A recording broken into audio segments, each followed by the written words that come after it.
u xonadonniki boshqacharoq, bu xonadonniki boshqacharoq. Nari xonadon hammasi Husayni. Lekin bunday qo'ysangiz, mana hozir maydonlarimiz kattalashganidan keyin oldin o'sha kichkina qo'l apparat va boshqalardan foydalanar edik. Mana o'sha biz yangicha narsa olib kel deyapti. Tashqari shu xorijiy nimalarga yondosh deyapti. Mana oddiy misol, mana shu nimadan keltirilgan, Xitoydan keltirilgan mana purkagichimiz. Bu purkagichni biz Agrastar ham oldi. Bitta mini traktor, bitta shuni purkagich hozir olib, shu arzonlashtirilgan aholiga arzon narxda xizmat ko'rsatadigan xizmatni ham yo'lga qo'ydik. Bu mana misol faraz qiling, oldin 100 litrli bo'shga qilinar edi, traktor qilib bitta odam chachib ketardi. 10 gektarlik maydonni haligi odam bir hafta chachar edi. Bittalab qilib. Hozir endi yangicha yondashuv mana purkagich 2 tonna sig'imga ega purkagich. Bunga qiladida bitta traktor 10 gektar maydonni 1 soatda chachib chiqardi. Shu buni suv quyib nima qilgani vaqt ketadi xolos. Bizda asosan xo'rak uzumlar yetishtiriladi. Ha, xo'rak. Ha, siz aytgan quritish bo'yicha biz yana bitta agrastarimiz bor. Samarqandda Qo'shrobod agrastar mayschilikka ixtisoslashgan. Samarqand, o'sha ular qilgan. Chunki quritishdi ham bir bizda. Biz keyin qimmat tushacak edi. Chunki biz xo'rakiga sotganimiz yaxshiroq ekan-da quritgan sotgandan ko'ra. Endi o'z o'ylang, mana hozir bizda asosan nima deydi, o'sha eksportga to'g'ri, nima qiling, lekin xo'raki uzum bo'lganligi uchun masalan Husaynini quritib bo'lmaydi. Yoki kelin barmoqni quritib bo'lmaydi. Yoki razamatni quritib bo'lmaydi. U asosan kishmishbob navlar ekiladida, ular o'sha siz aytgandek maychilik bo'ladi. Bizda endi xo'raki bo'lganligi uchun bizda o'shaning uchun eng ko'p O'zbekiston bo'yicha eng ko'p saqlash, muzlatishli omborxona bizda Oltiariqda. Hozir salkam 100 ming tonnaga sig'imga ega Oltiariqda muzlatishli omborxonalarimiz bor. Bu yana kengayadi. Mana hozir mana ko'rgan bo'lsalaring, shu fermamizda 1200 tonna sig'imga ega bor. Hozir yana qo'shimcha 1200 tonna. Demak, biz yetishtirayotgan uzumlar 100 ming tonna muzlatishli omborxonamiz yetmayapti-da. Chunki biz uni to'ldirib, qamab bekitib qo'ymaymiz. Biz qaysidir o'sha 1000 tonnalik muzlatgan omborxonamizda 2 ta yo 3 ta kamerasini bo'sh qoldiramiz. Sababi biz uzumdan tashqari boshqa mevalarimizni ham uzib olib kelib, o'sha muzlatgan omborga kamerasiga qo'yib, 1 sutka saqlaydi unda. Uni o'sha mevadagi uzumdagi temperaturani tushiradi-da. Tushirib turib, ana endi uni keyin furalarimizga yuklaydi. O'sha 100% sifatli yetib boryapti. Chunki biz Oltiariqning tajribadan o'tgan, bog'dan uzib, furaga urib ketilmaydi. Unaqa to'xtagan bizlar. Chunki o'shanaqa qilib borganimizda qaysidir yillari 30%, qaysidir 50% yo gilosimiz, yo o'rigimiz, yo uzumimiz yo'qotilgan. Hozir o'sha bizga yetishmayotganligi nimasi shu, uzib bog'dan olib kelib xolodilnikka qo'yamiz, muzlatgan omborxonaga 1 sutka saqlaymiz, keyin furga qo'yib srazi undan bunga olib o'tiladi. Ani 100% to'g'ri sifatli yetib boryapti. Shuning uchun bizda undan tashqari hozir pishib turgan paytda Husaynimiz bog'da o'zida masalan 10 ming bo'ladigan bo'lsa, bizni kimdir misol sotib yuboradi yoki bo'lmasam uzib o'sha xolodilnikka olib kiryapti-da.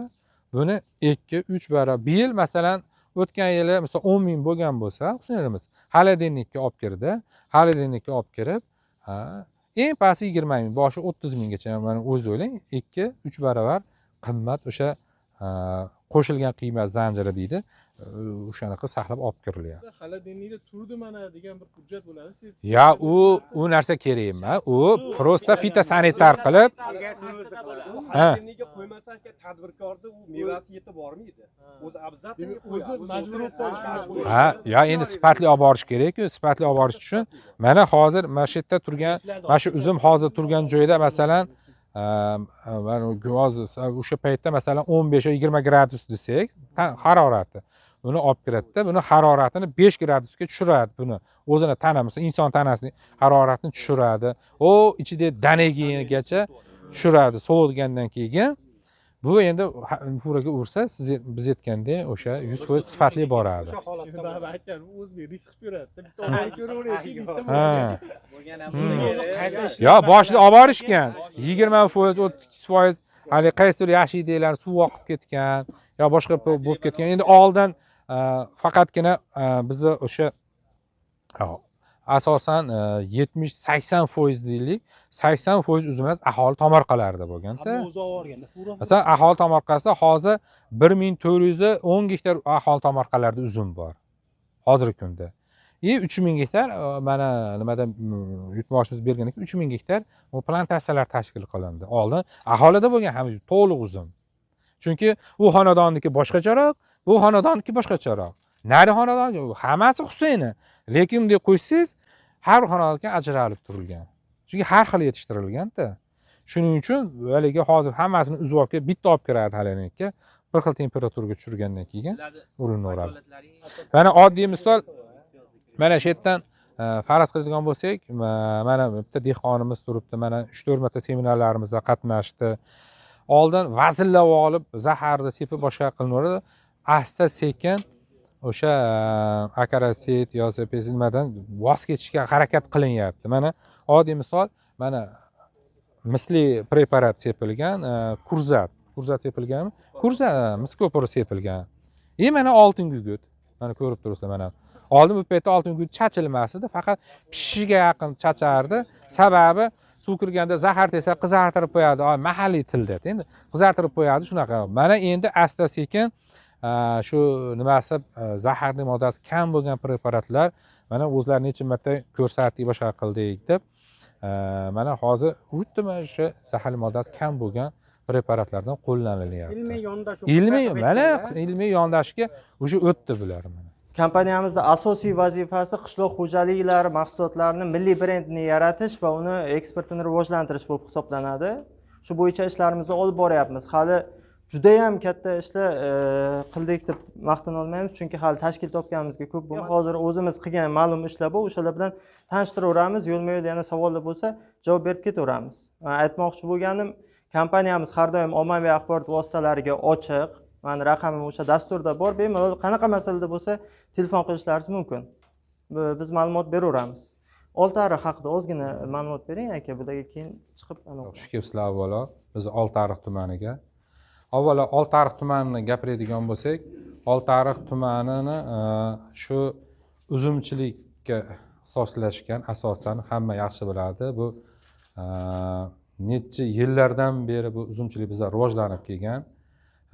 Mana muhtaram yurtboshimizda o'sha 57 sonli qarorlarga asosan O'zagrostar Holding tashkil bo'lgandan keyin Oltiariq Agrostar MChJ tashkil bo'ldi.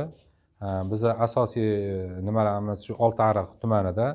Bundan tashqari bizga Parkent, Ishtixon, Buxoro tumanlarini qamrab oldik hozirgi kunda. Shu 4 tala tumanda hozir 232 ta mahalla bor. Shu mahallalardan biz ulardan lider tomorqachi, lider mahalla nimalarni qamrab oldik birinchi etapda. Birinchi etapda 20 ta mahallani qamrab olgan bo'lsak, hozir yil yakunigacha yana 46 ta mahallani qamrab olishni yo'lga qo'yganmiz. Asosan bizning yo'nalishimiz uzumchilikni rivojlantirish. Bu uzumchilik bo'yicha biz shu Asaka Bank bilan hamkorlikda ishlarni olib boryapmiz. Birinchi bosqichda biz o'sha tumandagi hokim yordamchilari bilan birgalikda shu Asaka Bank xodimlari bilan birga shu xatlov o'tkazib oldik. Xatlovga asosan shu nimada tomorqasi mavjud xonadonlar shu 142.608 ta hozirgi kunda. Shundan 25.000 gektardan ortiqroq shu uzumchilik bilan shug'ullanadigan xonadonlar bor. Biz birinchi bosqichda bularda ilmiy yondashishga qaratganmiz. Bosh maqsadimiz biz hozir o'sha akademik Mahmud Mirzayev ilmiy tadqiqot instituti, Quva tomorqa institutlari bilan hamkorlik, bundan tashqari turkiyalik olim agronomimiz Sedatbek Qo'ljo'g'li bilan shartnoma qilganmiz. Bularni biz jalb qilgan holda dehqonlarimizni o'quv seminarlar tashkil qilib boryapmiz. Bularda shu bugungi kundagi uzumchilikda ilmiy yondashish. Chunki bugungi kungacha uzumlarimiz haqiqatda uzumlar yetishtirilib kelinyapti, lekin ularda bugungi bozor talabi, chunki bugungi kunda hozir barcha sohalarda shu bundan tashqari shu uzumchilikda ham bozor o'rgangan, bozor o'zgargan demoqchi. Bozor o'zgargan, talab o'zgargan. Chunki hozir bu dehqonlarimizni agar ilmiy bunga asoslantirmasak, bu hosildorlik oshishi, hosildorlikni oshirish mumkin, lekin bozor talabidagi hosildorlik bo'lmasligi mumkin. Shu nuqtai nazardan biz olimlarni olib kelib bularni o'qityapmiz. Birinchi o'sha bosqichda ilmiy yondashuv, birinchi o'rin mana biz tuproq analizlarini qilib beryapmiz. Boshlang'ich emas, tuproq analizi. Chunki unga qancha azot berish kerak, qancha fosfor berish kerak. Bularni dehqonlarda ilmiy asos bo'lmaganligi uchun har yili fikri bir xil. Har yili shu 500 kilo fosfor solishim kerak, 1 tonnagacha 500 kilogacha azot berishim kerak degan fikrda yuradi. Vaholanki u tuproq analizini olib, bu misol 10 gektarlik maydonga yoki 10 sotixlik xonadonga unga qancha fosfor kerak, balki bu yil unga azot kerak emasdir degan tushuncha yo'q. Biz xuddi shu narsalar analizlarini nimasini qildirib, o'sha analiz tahlillari chiqqandan keyin ularni olimlarni chaqiryapmiz, o'sha uzum yetishtiruvchilarni chaqirib, mana sizni xizmatingizda analiz oldikda, sizga buncha azot kerak bo'lar ekan.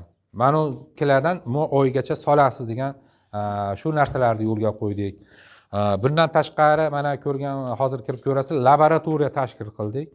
Laboratoriyamizda maqsadi shu bugungi kunda shu zarar kunanda hasharotlarga, kasalliklar bo'yicha mutaxassislarimiz laboratoriyalarni qilib, ularga tavsiyalarni berib boryapti. Do'konga boradida, do'kondan mana bu dori zo'r, mana bu kasalga buni sepsang zo'r bo'ladi degan fikr bilan ishlanyapti-da.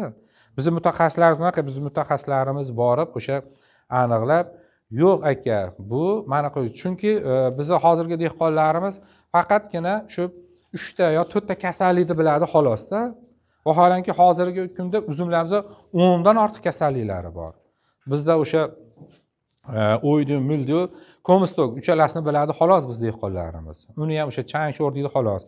Undan tashqari o'sha kasalliklarni aniqlab, u kasalliklarga qarshi ta'sir etuvchi moddasi mana buni sepasiz, bundan foydalanmang degan nimalarni berib borilyapti. Chunki mana bugungi kunda masalan bizning maqsadimiz endi uzumlarimizni o'sha Yevropa bozorlariga olib chiqish maqsadimiz. Nimaga? Chunki Yevropa bozori mana o'zingiz ham bilasizlar, nimasi juda qattiq, o'sha pestitsidni, boshqa zaharli moddalari kam bo'lgan, o'sha global gap yoki ISO yoki halal sertifikatlari bo'lgan mahsulotlarni qabul qiladi.